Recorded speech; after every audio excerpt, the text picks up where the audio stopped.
I'm going to give you 8. Yeah! Okay, cool. We're going to do a little Q&A first of all. Is it on a mic? Yes, so organized. Yeah, basically, since we're talking about, I just wanted to sort of offer up to the group how you find writing, and do you have a tip, your hot tip on writing, and then hot tip on writing for our group. No tip on writing. Absolutely, just run with the flow. And I used to hate writing. Fun fact, I used to hate poetry growing up.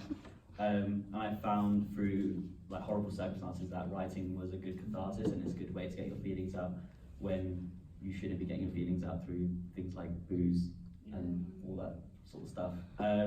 And free writing is really important as well.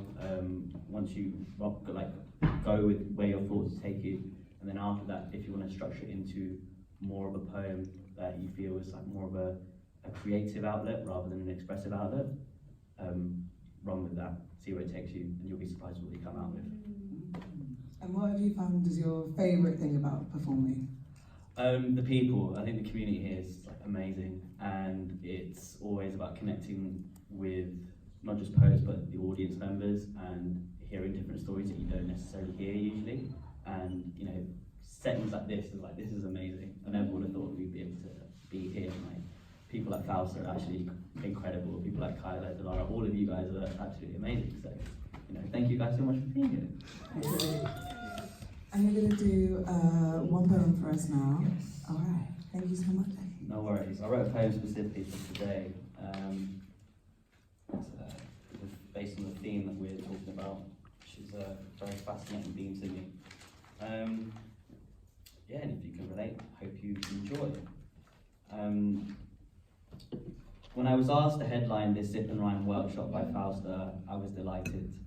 Not only because I'd be featuring alongside Dilara and Kyla, but because coming up with a poem on how we can deal with hate really got me excited. Yeah. Now I'll be honest, cancel culture is one of the biggest, most modern forms of hatred I've seen in a long time. So here I'm going to use my life to respond to that particular movement through poetry and rhyme. So if you believe in cancel culture, then this is for you. This is from me to you. We live in a society rife with wrongdoing, spitting so-called sin from our mouths after chewing. And when someone else's faults from their past are exposed, you all love jumping on the bandwagon to impose your firm belief that their old mistakes still make them a bad person, and that cancelling them will better everything and not worsen. The status quo we think we have needs to be maintained, so you can continue publicly attacking them until they look and feel bloodstained. Now, because of where I've grown up, I know certain men who've poked bare other men with their knives, who've poked other women with their dicks without consent and ruining their lives. I know certain women who've violated people brutally and sexually, who've done criminal things and won't hesitate to target your family. And that's all disgustingly wrong, and I know it always makes me feel lowest of the low. But they all eventually pay for what they've done and receive justice through one form or another. They always do, since karma has a toughness. See, I was lucky enough to have an upbringing that taught me the world we live in doesn't have a black and white format, but still developed my moral compass, so I was wise beyond my years. So I never knowingly harm anyone, like strangers, myself and my peers.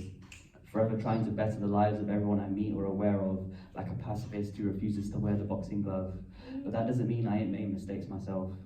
I've also done shit that can never be top shelf. I've never murdered or raped anyone in my life, but I've still experienced my fair share of strife. Despite my moral compass, I still did what I had to do to survive. As a kid, I wasn't in a gang, but I chilled with a few of them in areas bear deprived. I used to join in on retweeting bullshit that was homophobic, racist, and misogynistic in nature. We all thought it was funny, but looking back now, we should have never picked up that stupid behaviour. I once made the mistake of attempting to drink myself to literal death publicly in the room 1 of my university students' union, making a girl I was with that night feel uncomfortable by holding on to her when I should have straight away loosened. I used to be that street hood kid stomping on other boys who disrespected my family and friends, who racially abused my boys and sexually harassed my girls from ends, fucking them up while they were down and had a fucking saviour complex, hiding my bruises from the grammar school I worked my arse off to attend and impress. Yes. I was so far gone for so long, kept on thumping every morning I got, and I was not hell-bent on being topped on, but the abyss still dragged me in and on. They give a fuck about me, so they like to chat. Made me want to kill myself so they can regret that. What the fuck do you think I'll do? Give you a pat on the fucking back. You made the only life I knew feel like the end of Tribe's kidulthood bat. all these mistakes I've made when I was younger that I've literally just opened up to you about is big because it shows, one, I'm actually aware of all the mistakes I've ever let out. Two, at least I've learned from my mistakes and actively unlearned that shit from back then. Three, at least I've actually grown up as a person past those mistakes if they don't happen again. See, I'm not perfect. I'm far from it. I mean, I'm only human. I'm just stating straight facts rather than making any excuses. I deeply apologise to all the people in my life who I've hurt or negatively affected. Please know that I've only ever wanted to bring light to other people's lives as I've always intended. I try to be better. I would always try my best to be better. Now, I've made peace with my demons, but judging from what I've clocked, can you honestly tell me you've done the same? Me or my friends trying to do good now, being slagged off by certain girls and guys who I ain't gonna name and shame. Yet I see these same adults backbiting each other with labels like sluts, faggots, and the N-word. What, you think I didn't notice or wouldn't have heard? Seriously, you need to fix up and sort out your head, because it's just like what Bob Marley once said. Who are you to judge the life I live? I know I'm not perfect, and I don't have to be.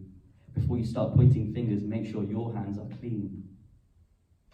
Honestly, I could kill myself tomorrow and I would still be happier knowing I did everything in my power to improve as a human. Because I came to terms with my old palms being dirty a while back, assuming you ever try to cancel me or my poetry words. My brain's already done way worse. You can't delete me, I already blocked myself with high percentage bottles. You can't unfollow me, I already unsubscribed from the skin of my body with self-harm battles. Furthermore, if I make a mistake, then tell my mistakes to me, immediate. Don't shout about me to others when those mistakes are to be corrected by me, not by those on social media. At the end of the day, if you're talking shit about me, then you've definitely got nothing better to do. And then in that case, it's extremely likely people are chatting the most about you too. There are too many people nowadays hating on your positive grind behind your back, who either pretend they love you to your face or they just want to see your craft lack. As a community and society, we all need to be better than this toxic culture of cancellation. I mean, the opposite of hate is love. That's all I'm saying. I live my life giving an abundance of love to every single poet and creative I meet because I always treat others how I like to be treated. Because I never received love like that growing up, I always felt defeated.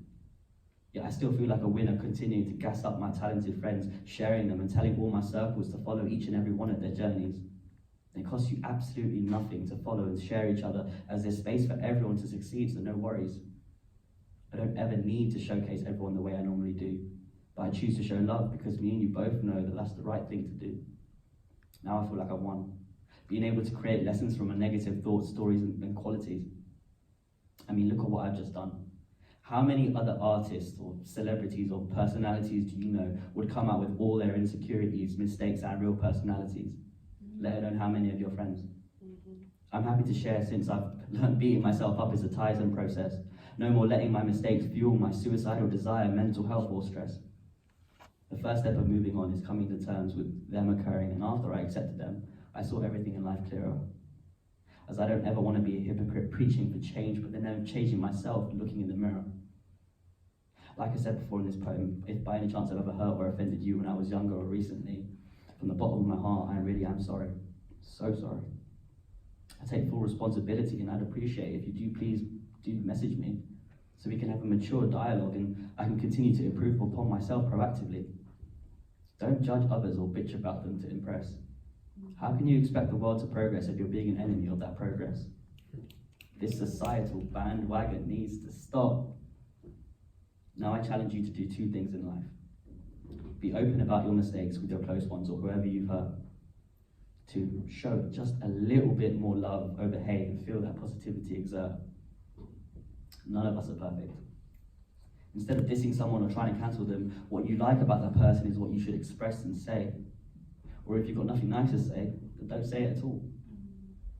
But if you do feel like you can relate to them in any way, then bring their confidence up with some compassion and support rather than letting it fall.